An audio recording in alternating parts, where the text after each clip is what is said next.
विद्या विकास मंडळ जामसंडे या संस्थेच्या वतीने SNDT महिला विद्यापीठ मुंबई यांच्याशी संलग्न श्रीमती नीता निळकंठ दीक्षित महिला महाविद्यालय जामसंडे या महाविद्यालयाचे उद्घाटन भगीरथ ग्रामविकास प्रतिष्ठानचे अध्यक्ष डॉक्टर प्रसाद देवधर यांच्या हस्ते करण्यात आले। यावेळी दीक्षित फाउंडेशनचे संस्थापक निरंजन दीक्षित, माजी आमदार ॲडव्होकेट अजित गोगटे, विद्याविकास मंडळाचे कार्यवाह प्रवीण जोग, प्रभारी प्राचार्या श्रीमती विमल बलवान आदी मान्यवर उपस्थित होते। आणि अजितदादांनी अभिषेकची गडबड झालेली, मतलब ते सभासदांनी दोघं खाली काय करताय, तर ते 3 वाजता फॉर्म भरायची ती शेवटची वेळ होती SNDTचा। अजितदादा बस पासून मी येतो आल्यानंतर बोलला की असा आहे तो फॉर्म घेऊन भरलाय। 21 मार्चला त्या प्रवासाची सुरुवात झाली आणि आज हा 23 ऑगस्टचा शुभ दिवस आहे, उतरत एकादशी आहे आणि आजच्या शुभदिनी माझ्या आईच्या नावाने माझ्या मते कोकणातलं पहिलं कॉलेज असावं BSc नर्सिंग आपलं बौद्ध सायन्स आणि विषयातलं आहे।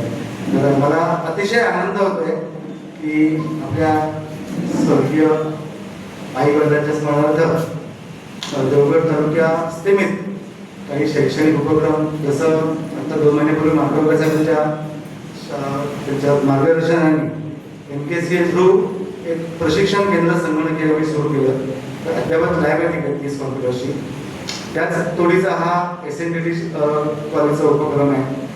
तालुक्यातील जिल्ह्यातील विद्यार्थिनींना अनेक ठिकाणी जर का ही सुवर्ण संधी प्राप्त झाली तर त्याचा खूप पुढे फायदा होऊ शकेल। तर SNDT कॉलेजचं व्याप्ती मला वाटतं अजून आपल्या कोकणात एवढी कल्पना नसावी, कारण मी मुंबईत राहतो, माझे काकू तिथे प्रोफेसर होती डॉक्टर गोगटे म्हणून, मी लहानपणापासून SNDT बघितली, त्याचा अभ्यासक्रम बघितला आहे, त्यामुळे मुलींना खूप त्याचा उपयोग होऊ शकतो। खूप सगळे उपक्रम आहेत, आता आपले 3 विषय पुढे अजून काही विषय येऊ शकतात। अजितरावांच्या मार्गदर्शनाखाली कॉलेज खूप चांगलं चालेल।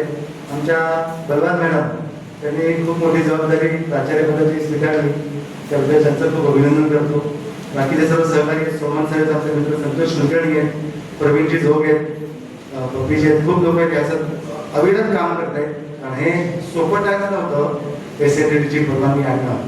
तर मला कसं 4-5 अजित टक्के रात्रीभर प्रवास करून सकाळी यायचे, आम्ही मंडळात जायचो, SNDT 18 दिवस कामं व्हायची, संध्याकाळी तो परत निघायचा रात्रभर प्रवास करून।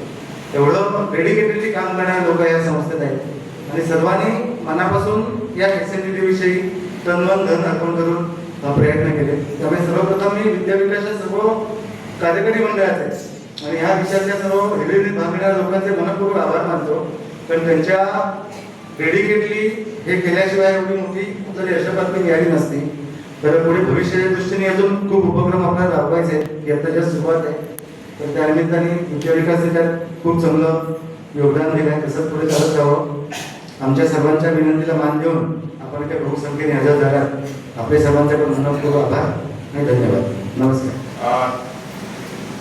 चिंता करणारे खूप आहेत, चिंतन करणारे कमी आहेत आणि शिक्षण बेसिकली चिंतन करायला शिकवतं आणि जेव्हा समाज ॲज ए होल चिंतन करायला लागतो तेव्हा समाज पुढे जातो। म्हणजे काल रात्री मी 2 मुलाखती बघितल्या, एक रवी साठेची मुलाखत होती, माझा कट्टावरते होते, आणि आधी अभिजित दिपके बोलत होता लातूर मधल्या शाळांची अवस्था। अभिजित दिपकेचं चुकलं नाहीये, बेसिकली प्रेशर कुकरची शिट्टी जेव्हा होते तेव्हा कुकरच्या शिट्टीला दोष देऊन चालत नाही। आम्ही नक्की किती आग दिली पाहिजे होती तेवढी पुरेशी दिली नाहीये, ही आपली समाज म्हणून कमतरता आहे, मोकळेपणाने मान्य करायला हरकत नाही। म्हणजे अगदी मोकळेपणाने शिक्षणाकडे, शिक्षण व्यवस्थेकडे, शिक्षणाच्या इन्फ्रास्ट्रक्चरकडे विदेशातल्या लोकांनी जेवढं सजगपणे बघितलं तेवढं आपण बघितलं नाही। आम्ही नालंदा तक्षशिलाच्या कौतुकामध्येच बसपून राहिलो। मला त्या दोन्ही विद्यापीठाबद्दल अपार आदर आहे, त्याच्याबद्दल मनात माझी कुठची शंका नाही। म्हणजे ती लायब्ररी किती वर्ष जळत होती ते मलाही माहिती आहे, फक्त प्रश्न असा आहे आजोबाच्या पुण्याईवर आम्ही किती वर्ष जगणार आहोत, आणि जो आजोबाची महती सांगतो तो नातू आयुष्यात काही करत नाही। मगाशी कर्वेबद्दल कोणीतरी म्हणालं, मला कधी कधी असं वाटतं हे लोक किती महान होते, म्हणजे आपण तुलनाच करू शकणार नाही. मगाशी गरजेच्या 2 गोष्टी सूत्रसंचालकांनी सांगितल्या. आम्ही सेवावर्धी दिनाच्या स्वयंसेवी संस्थेमध्ये एका प्रशिक्षणासाठी गेलो होतो. त्या प्रमोद कुलकर्णीने एक गोष्ट सांगितली होती, त्याने वाचलेली. एकदा अण्णा सगळं वसतिगृहाचं सामान घेऊन जातायत चालत पुण्यातनं, आणि एक टांगावाला सांगतो, म्हाताऱ्या बसणार का टांग्यात? तेव्हा अण्णा सांगतात, नको, माझं वजन मला नेऊ दे. तेव्हा टांगावाला सांगतोय, तुझं वजन तू नेशील रे, पण वर गेल्यानंतर मला परमेश्वराला जबाब द्यायचा आहे ना. म्हणाले, म्हातारा चालत जात असताना टांगा का थांबवलाच नाही? मला असं वाटतं एका टांगेवाल्याची ही जी शैक्षणिक बद्दलची समजूत जी आहे ना, तो आपल्या शिक्षणाचा खरं तर गाभा आहे. कुठ पद्धतीची शिक्षण पद्धती होती? गुरुच्या गृही जाऊन राहणं होतं. आज ट्युशनमुळे सगळंच बदललं. आज ज्याच्याकडे 4 पैसे जास्त त्याच्या घरीच गुरु येतो, आणि जेव्हा घरी गुरु येतो तेव्हा शिक्षण होत नाही, तेव्हा कॅपिटेशन फीला सुरुवात होते. खरं तर गुरुच्या घराकडे जाऊन जेव्हा शिकलं जातं ते सगळ्यात चांगलं शिक्षण असतं. माझे बाबा मराठी आणि संस्कृत शिकवायचे.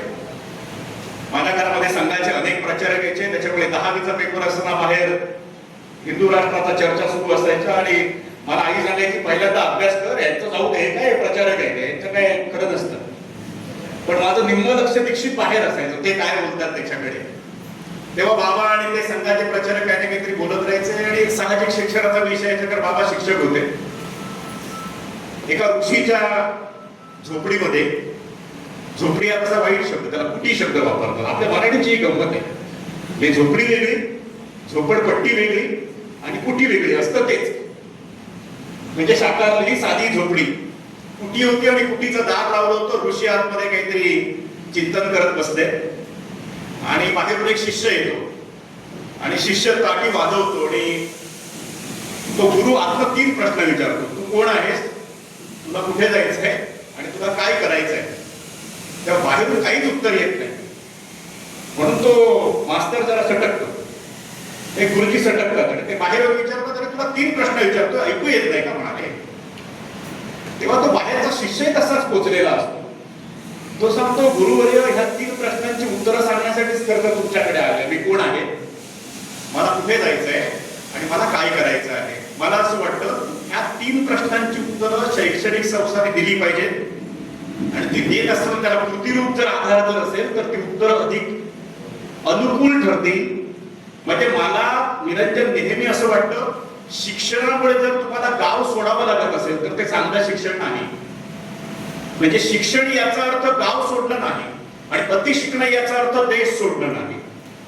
म्हणून मला व्हर्गीस कुरियन अधिक आवडतात, कारण त्यांनी अमूल डेअरी जेव्हा सुरू केली, ते मेटलर्जीचे सायंटिस्ट, त्यांचा अभ्यासाचा विषय होता मेटलर्जी, म्हणजे धातुशास्त्रातले ते तज्ञ. आणि ब्रिटिश कौन्सिलने जेव्हा त्यांची मुलाखत घेतली होती तेव्हा पहिला प्रश्न विचारला होता, व्हॉट इज पाश्चरायझेशन. आणि कुरियन म्हणाले होते, मला माहित नाही. आणि त्यांनी सांगितलं होतं, जा डेन्मार्कला आणि दुधाचा अभ्यास करून या. आणि तेव्हा कुरियन तिथे गेले, दुधाचा अभ्यास केला, नंतर ते आनंद आले. त्यांची झोपडी अजूनही तशीच प्रिझर्व केलेली आहे, आणि त्यांची एक रात्र प्रचंड संभ्रमात गेलेली आहे की मी का आलोय आपल्या देशात पुन्हा सोडून, की मला दुधाचा व्यवसाय उभा करायचा आहे, आणि इथलं सगळं वातावरण खूप विचित्र आहे. तेव्हा पेस्तनजी नावाचा एक दूध व्यावसायिक त्याच्या बाजूला होता.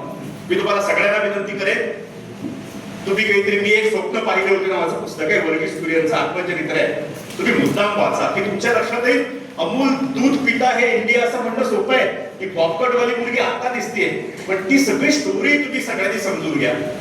आणि जेव्हा अमूल श्रीलंकेमध्ये दूध पिकायला जेव्हा गेलं तेव्हा नेस्ले कंपनी होती, आणि तेव्हा तो नेस्ले कंपनीचा जो डायरेक्टर जो आला होता तो कुरियनला हे म्हणाला, तुला माहिती आहे ना, ह्या राष्ट्राचा दुग्ध विकास मंत्री जो आहे त्याची नेस्लेमध्ये 50% इक्विटी पार्टनरशिप आहे, त्याच्यामुळे तू आणि मी जेव्हा डील करणार आहोत तेव्हा तू इथे कसं आणून दूध विकणार. तेव्हा कुरियन म्हणाले होते, हे मला आधीपासून माहिती आहे, त्यांच्या कमांड एरियात मी माझं दूध विकणारच नाहीये. त्यांनी श्रीलंकेचा नकाशा काढला आणि एक लाईन अशी ओढली, ते म्हणाले तुझं दूध इथे खपेल, माझं दूध इथे खपेल. मला असं वाटतं हे शिक्षण, कुटुंब व्यवस्थेत आहोत, आपण सगळे संसारिक आहोत. साधारण चेहरा बघितल्यानंतर जिल्हा परिषदचा शिक्षक, संसारिक मनुष्य ते साधारण सारखे दिसत असं माझं म्हणणं आहे, कांडावलेले असतात, बरोबर आहे. आणि मी काय करतो, काय टेन्शन घ्या, एवढे 10 दिवस पहिले माहेरी गेले आणि उद्या येणार आहे म्हणाले. मग प्रॉब्लेम काय? प्रॉब्लेम काय नाही म्हणाले, घराचा जो काय पसारा झालाय तो आवरून ठेवायचा. म्हणजे पुरुष लोक साधारण बघितलं जातो आणि महिला जेव्हा केअर मला करते. वाटतं कारण कुठल्याही कार्यक्रमाला, कुठल्याही नवीन उपक्रमाला लोकांची साथ आवश्यक असते आणि लोकांनी साथ दिली असं म्हणायला हरकत नाही. मला सर्वात प्रथम म्हणजे ही सुरुवात ज्यांनी केली आपल्याला, मगाशी अभिषेकने सांगितलं की 2 दिवसात सगळा प्रस्ताव तयार करून ऑनलाईन करायचा होता. त्यासाठी आमचे Balwant sir, Balwant madam, Parulekar sir, मी जाधव सर, या सोमण सर, या सगळ्यांनी जी मेहनत घेतली आणि ते 2 दिवसात तो प्रस्ताव सादर झाला आणि नंतर मग त्यांच्याकडून क्वेरीज येत होत्या, सुट्टीची पूर्तता करा, आम्ही सुट्टीची पूर्तता करत होतो. असे 2-4 महिने झाले. त्यांच्या कमिट्या आल्या, 2 वेळा कमिट्या आल्या आणि सगळ्यांनी हे सांगितलं की इमारत पाहिजे स्वतंत्र, पण तुम्ही आम्ही आपलं लिहितो, पण तुम्ही मात्र तुम्हाला करायला लागणार नाही. म्हटलं त्या बिल्डिंग बाजून मग या उद्घाटन करायचं, सुरू करायचं कॉलेज तर वेळ जाईल. तोपर्यंत आमच्या शाळेत थोडी जागा आहे, पहिलं वर्ष त्याच्यातून होण्यासाठी 2-4 खोल्या आपल्याला मिळतील, तर आपण त्या दाखवूया. ते त्यांना दाखवल्या आणि तसा प्रस्ताव दिला. पण वर काय तो हा झाले नाही. परत त्यांनी त्या तुमच्याकडून पाठवलं, अपील कुलगुरूबरोबर हे झालं आणि त्यांनी सांगितलं आम्ही आहे असं पाठवतो, तुम्ही आता पुढचं मंत्रालय शेवटी फायनल हा तो जे आर निघायचा, हा मंत्रालयातून निघतो.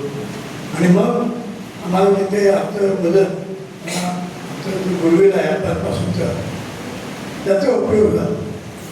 चंद्रकांत दादा पाटील यांचे उच्च शिक्षण, उच्च आणि तंत्र शिक्षण मंत्री होते आणि त्यांना मी सांगितल्यानंतर ते म्हणाले तुमचं कॉलेज आहे ना आणि तुम्ही ते हमीपत्र दिले. आम्ही सगळ्याचे हमीपत्र दिले होते, बिल्डिंग बांधतो, लॅब करतो, सगळं जे जे काय तर नाव आहे त्या सगळ्याची हमीपत्र आम्ही दिली होती.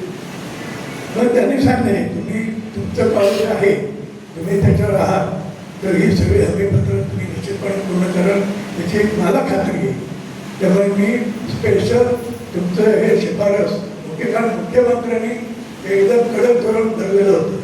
कारण असे अनुभव आले त्यांना ह्याच्या आधीच्या काळात की सगळेजण हमीपत्र देतात आणि करत काहीच नाही. एकदा परवानगी मिळाली की ते आपल्या ज्याने चालू करतात ते ठरलेल्या वेळेत पूर्णता करत नाही. म्हणून मुख्यमंत्र्यांनी तसंच सांगितलं होतं की ज्या सगळ्यांची पूर्तता असेल त्यांनाच हे मान्यता द्या. पण चंद्रकांत दादांनी आपले आमदार नितेश राणे यांनी सांगितलं आणि मुख्यमंत्र्यांनी ते मान्य केलं आणि आम्हाला परवानगी मिळाली, अशी ती परवानगी मिळाली. आता आपली जबाबदारी आली की जे ज्या गोष्टी आम्ही केलेल्या आहेत, आम्ही दिलेल्या आहेत, मग त्याचं आता आपल्याला पाहता समोर ते बिल्डिंगचं काम सुरू झालं आहे आणि त्या विषयात सुद्धा सगळ्या पाण्याच्या बाजूला हे दोघे माझे आधार थांबलोय, दोन्ही बाजूला बसून घेतलेले आहेत त्यांना बसून, त्यामुळे तो प्रश्न नाही. मग मला एकदा विचार मनात आला की प्रसाद देवधर काय असले निरंजन सारखे गडगंज नव्हे, तो गडगंज आहे असं नाही. नाही मी आता ते सांगतोय, पण ते प्रसाद देवधर ते भगीरथ प्रतिष्ठानच्या माध्यमातून काम करतात ना, ते करोडो रुपयाची कामं त्यांनी केलेली आहेत. हे त्यांनी त्यांना दिसलेली आहे. आता हे सांगतो एवढं की आता एखादं धरण असतं ना आणि असतं भरपूर, पण त्याला कालवे काढले तर लोकांपर्यंत जाणार, तसा एक कालवा आपल्याकडे काढा